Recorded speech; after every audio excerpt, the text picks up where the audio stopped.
I'm 53 years old. I used to believe that love had a season, that you met someone, you built a life, and after a certain point, the rest was just comfort and companionship. I was okay with that. I found joy in the little things, my garden in the spring, the sound of my husband snoring softly next to me, Sunday dinners with old friends. Life wasn't extraordinary, but it was mine. I never expected anything to shake that foundation. I never thought something like this could happen to me. Please, don't make the same mistake I did. It all started on a rainy Tuesday afternoon in late October. The kind of rain that doesn't pour, just lingers, slow, steady, and a little sad. My husband, Jeff, was out of town for a work retreat. He had left that morning, his usual distracted self, more worried about forgetting his charger than saying goodbye properly. I didn't mind. After 27 years of marriage, you stop expecting romance in every little thing. You begin to read love in the quiet chores, folded laundry, the coffee already brewed when you wake up. I had settled into that rhythm. Predictable. Safe. Around 3, I was curled up in the living room with a cup of tea, watching the rain make lazy trails down the window pane when the doorbell rang. It was Mark, Jeff's best friend since college. He looked the same as always, tall, broad-shouldered, a little too handsome for his own good, with just enough gray in his beard to make him look distinguished. He wore a navy sweater that clung to his chest in a way that made me suddenly aware of my own wrinkled pajama top. "Hey," he said, flashing that familiar grin. "Hope I'm not interrupting your afternoon nap." I laughed. "Just tea and rain. Come in." He stepped inside, bringing with him the scent of crisp air and cedar. I hadn't realized how quiet the house had felt until he spoke. He told me he was in the area, that he'd been meaning to drop off a book Jeff had lent him months ago. A worn copy of something political and dry. I knew he wasn't here for the book. Mark never did anything without a reason, even when he pretended to be casual. We sat in the kitchen. I offered him tea. He asked for bourbon. Typical. The conversation was easy at first. We talked about his daughter, my new knitting obsession, the rising cost of groceries. But there was something different about him. A certain restlessness in the way he tapped his fingers on the rim of his glass. His eyes didn't quite meet mine for long. Then he got quiet. "Do you ever wonder," he asked, staring into his drink, "what it would have been like if things had gone differently? If you'd made one different choice back then?" I blinked. The air shifted, not in temperature, but in weight.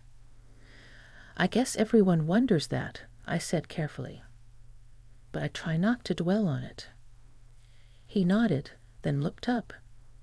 His eyes were softer than I remembered. Not sad exactly, more like exposed. "I've been carrying something for a long time, Annie." My heart ticked a little faster at the use of my name. He continued, his voice quieter. "You know I was there the night Jeff met you, right? At that bar downtown, with the jukebox that only played Bruce Springsteen and Fleetwood Mac." I nodded slowly. "You were the one who introduced us." He smiled, but it didn't reach his eyes. "Yeah, I did." He reached into his coat and pulled out a folded paper, creased, yellowed at the edges. He set it on the table between us, but didn't open it. "I wrote this the night you got married," he said. "Didn't have the guts to give it to you then. Thought about throwing it away a dozen times, but something always stopped me." I stared at the letter. My hands felt cold, even though the house was warm. "What is it?" I asked, though I already knew. A confession, maybe a mistake. Maybe a truth I should have buried. But I need to say it, before it eats me up. The rain tapped louder against the kitchen windows. A low rumble of thunder rolled in the distance. I should have stopped him. I should have said no. This isn't the kind of thing you do when your husband's away, and his best friend is sitting across your kitchen table with 30 years of unspoken words in his eyes. But I didn't say no. I just sat there, heart thudding, as Mark slowly unfolded the letter, and everything I thought I understood about the last 3 decades began to unravel one word at a time. Mark didn't read the letter aloud. He just slid it toward me, the paper trembling slightly in his fingers.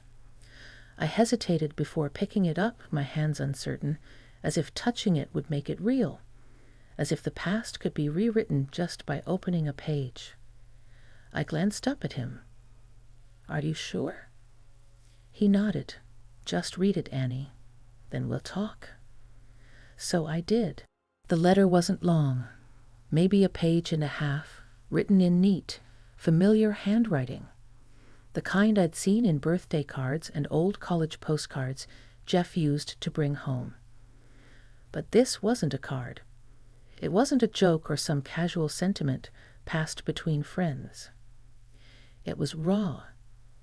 He wrote about the first night we met, how he hadn't expected to feel anything when he saw me laughing at the bar, teasing Jeff about his horrible taste in music. How, by the time Jeff finally worked up the nerve to talk to me, Mark had already felt something shift inside him. He wrote about the dinner parties, the double dates, the weekends at the lake house, how he would watch us together and wonder if he was imagining things, or if I looked at him just a second too long sometimes. He wrote that he tried to bury the feelings, tried to respect the lines, that he never acted on it, never planned to. But it didn't go away. It just settled in, a quiet ache that grew louder every year. The final paragraph was short. "I don't want to disrupt your life. I don't expect anything from this. But I need you to know that loving you, even from the sidelines, has been one of the most real parts of my life. And I'm sorry for carrying that in silence all these years." I stared at the words for a long time after I finished.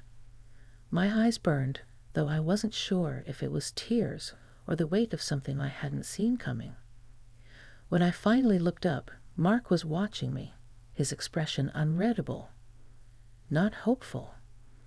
Not ashamed. Just waiting. I folded the letter carefully, setting it down between us like a fragile artifact. "I don't know what to say." "You don't have to say anything." "But I feel like I should." He exhaled, leaning back slightly in his chair. "Do you remember that night in Asheville? The cabin trip we all took 10 years ago? Jeff got food poisoning, and you and I stayed up late on the porch." I nodded. I remembered that night vividly. The stars had been blinding, the kind you only see when you're far from city lights. We'd shared a bottle of red wine, our knees brushing under the old porch table. I'd told him about my father passing the year before, a story I hadn't even shared with Jeff in that much detail. "You told me you felt invisible," he said. "That sometimes you wondered if Jeff really saw you anymore." I didn't mean. You didn't have to mean it. I saw it. I've always seen you, Annie. The way he said it wasn't dramatic or self-pitying. It was just honest in a way that made my heart ache a little. "I love Jeff," I said quietly. "You know that." "I do. And I respect it. I'm not here to break anything. I needed to stop pretending. Even if it changes nothing, I needed you to know." I looked at him for a long time, trying to reconcile the man across from me with the man I thought I'd always known. Mark, the dependable one, the best friend, the godfather to our daughter. The man who showed up with a snow shovel when Jeff threw out his back last winter. How long had he been carrying this? And how had I not seen it? Or maybe I had. Maybe I just didn't want to. Outside, the rain had softened to a mist. The light in the kitchen had shifted, golden now, brushing across Mark's face in a way that made him look older. Or maybe just more vulnerable. "I don't hate you," I said finally. "But I don't know what to do with this." He nodded again. "You don't have to do anything." Then quietly, he stood. I should go. I followed him to the door. When he reached for the handle, he paused. "I meant it when I said I don't expect anything. But if you ever want to talk about it, really talk, I'll be here." He didn't wait for an answer. And just like that, he was gone. I stood there, the door still half open, the cool air brushing against my skin, the letter still sitting on the kitchen table behind me. My life hadn't changed. Not yet. But something inside me had. A shift, a ripple, something I couldn't name yet. I closed the door and leaned against it, listening to the silence that suddenly felt too loud. And for the first time in a long time, I didn't know where my heart was. I didn't sleep much that night. Jeff called from his hotel around 9 p.m., same as he always did when he traveled. He talked about the boring workshop he sat through, how the buffet food gave him indigestion, and how some guy in HR still hadn't figured out the printer in the business center. I listened, nodding at all the right times, murmuring soft "Mims" and "oh really," like I always did. He didn't notice anything was off. Or if he did, he didn't ask. When we hung up, I sat on the edge of the bed, the letter still folded on my nightstand, like it was daring me to pick it up again. I didn't. Instead, I sat there for what felt like hours, staring at the rain-slicked window, watching the streetlights shimmer against the wet pavement below. Mark loved me. Not past tense. Not once did. He still did. And the worst part, the part I couldn't admit even to myself, was that some small, quiet part of me felt seen. Not flattered. Not tempted. Just acknowledged. In a way I hadn't felt in a long, long time. The next morning, I avoided the kitchen like it had become sacred ground. I made my coffee upstairs. I got dressed without thinking about what I wore. I moved through my routines like a ghost in my own home. But Mark's voice lingered. So did the memory of his eyes. Not lustful, not pleading, just honest. There was something devastating about that kind of truth. It couldn't be erased. 2 days passed before I saw him again. I ran into him at the farmer's market, of all places. He was by the apples, sorting through a bin like it mattered which one he picked. He didn't see me at first. I had a moment, a split second, where I could have turned around, walked away, pretended we hadn't crossed paths. But I didn't. Mark. He looked up. Annie. We stood there in the middle of the stalls, surrounded by chatter and laughter and the smell of cinnamon bread. For a moment, neither of us moved. I wasn't expecting. I started. "I almost didn't come," he said.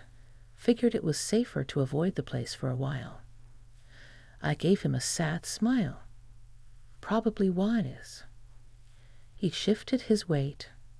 "Are you okay?" I nodded, though I wasn't sure it was true. "Can we talk?" We ended up in a small coffee shop tucked in the corner of the market square. It was quiet, just 2 women working on laptops and an older man reading the paper. I chose a seat by the window. Mark sat across from me, his hands folded neatly on the table like he didn't trust them not to do something stupid. "I've been thinking," I said, "about everything." He nodded. "Me too. I need you to know that I never felt anything inappropriate. Not consciously. But I do remember moments, glances. That night on the porch, the lake house, even years ago. I think part of me always knew you cared about me. I just didn't know what to do with it. I never expected you to," he said gently. I looked down at my coffee. You were the safe one, the one Jeff trusted completely, the one I trusted too. And now backslash. It feels like the ground moved underneath me. Mark leaned forward slightly. "Annie, I didn't come to ruin your life. I swear. I know." I cut in. "I believe you." We were both quiet for a while. The hum of the espresso machine filled the silence between us. Then I asked something I hadn't dared let myself think until that moment. "Did Jeff ever know?" Mark shook his head slowly. "No, I would never do that to him. Never let it slip. I'd die before I let him question you." The weight of his words landed heavily. There was something noble and tragic in the way he said it, like a man who had drawn his own prison walls and stayed inside them willingly. "I don't want to lose you," I said, surprising even myself. He looked up sharply. "What?" "I mean, not like that, but as a friend, as someone who's been in our lives forever.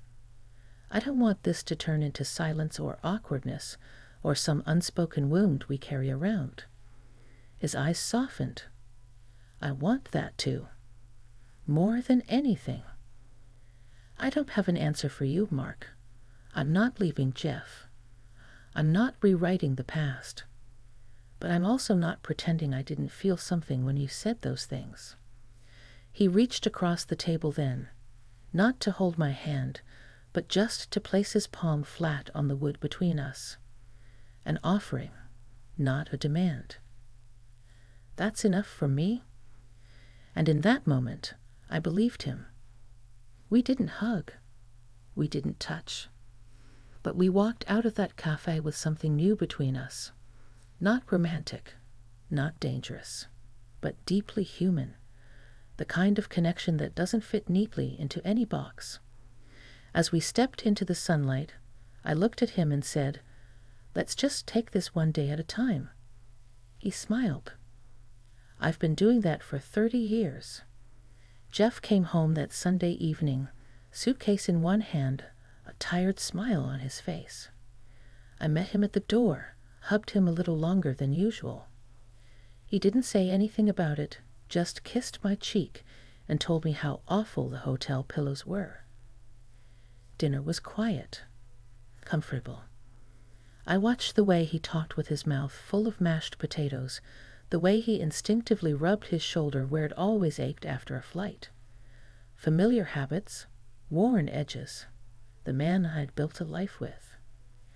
And yet, beneath the comfort, something in me had shifted. Not love. That was still there, rooted deep. But perspective. Awareness. I had looked into a part of myself I hadn't seen in years, and I couldn't pretend it hadn't changed me. That night, after Jeff fell asleep next to me, snoring lightly into his pillow, I lay awake staring at the ceiling. Not because of guilt, but because of clarity. Mark hadn't broken anything between me and Jeff. What he'd done was hold up a mirror I hadn't looked into for decades, a mirror that showed me how quietly I had stopped being fully present in my own life, how easy it had become to drift on autopilot, to love out of routine, not out of renewal. Over the next few weeks, Mark and I didn't speak much. A few texts here and there. A recipe I sent him. A photo of the maple tree in our yard he used to tease me for obsessively pruning. There was no need for more. The confession had happened. The letter had been read. And now we were moving into something quieter, something more respectful. I started noticing things again. The way Jeff always left the light on in the hallway when I worked late in my studio. The way he still instinctively reached for my hand in parking lots, even when we were arguing. I realized that maybe I'd been so focused on what had faded, I'd forgotten to see what still glowed beneath the surface. One Saturday morning, Jeff found the old record player in the attic and surprised me by putting on *Rumors* by Fleetwood Mac. He held out his hand like he hadn't done in years and said, "Dance with me." I laughed, a little choked up, and took his hand. As we moved around the living room, clumsy and barefoot, laughing like kids, I felt something come back to life. Not because Mark had loved me, but because someone had reminded me I was still worth loving. After the song ended, Jeff looked at me, brushing my hair back from my face. "You're quiet lately. Everything okay?" I hesitated, not because I wanted to lie, but because the truth was too complicated to explain in a sentence. "I'm just thinking a lot," I said, "about how fast time goes, about us." He nodded like he understood more than he let on. "Good thoughts or hard ones?" "Both," I whispered. He pulled me close and said, "I hope I'm still in them." I hugged him tighter. "You always are." Later that week, I wrote a letter to Mark. I didn't send it, just folded it up and tucked it away in the back of my journal. In it, I thanked him. Not for loving me, but for reminding me that I hadn't stopped being a woman with a heart, a mind, and a longing to feel truly seen. He didn't take anything from me. He gave something back. And maybe that was enough. So this is where the story ends, not with a betrayal, not with some dramatic fallout, but with a renewed sense of self, with a deeper appreciation for the quiet love I already had, with a gratitude strange and bittersweet for a moment that changed nothing and yet somehow changed everything. Sometimes the most unexpected confessions aren't meant to break a marriage or start something new. Sometimes they're just meant to wake you up.